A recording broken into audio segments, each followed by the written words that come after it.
नमस्कार मित्रांनो, स्वागत आहे तुमचं नंदकिशोर ग्राम आर्टमध्ये। थंबनेलमध्ये तुम्ही बघितलंच असेल की आज आपण काढणार आहे महादेवाची एक नेगेटिव्ह ड्रॉइंग।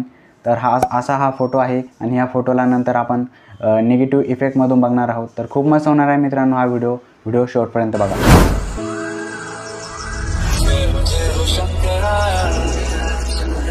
आदिदेव शंकरा तेरे जाप के बिना चले ये सांस किस तरह। मेरा कर्म तू ही जाने, क्या बुरा है क्या भला। तेरे रास्ते पे मैं तो आंख मूंद के चला। तेरे नाम की जोत ने सारा लिया तमस्या। नमो नमो शंकरा भोले राम शंकरा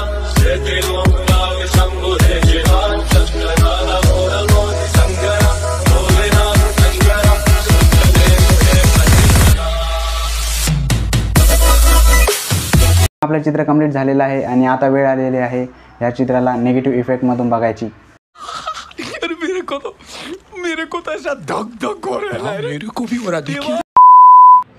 आणि आता आपण या चित्राला नेगेटिव्ह इफेक्ट मधून बघत आहोत।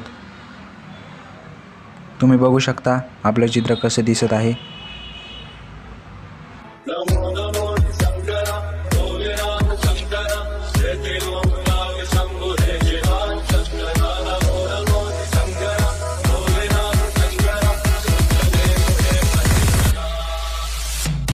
मित्रांनो, व्हिडिओ कसा वाटला कमेंट करून नक्की सांगा आणि चॅनलवर जर नवीन असाल तर चॅनलला सबस्क्राईब करा। भेटूया मित्रांनो पुढच्या व्हिडिओमध्ये। जय हिंद, जय महाराष्ट्र।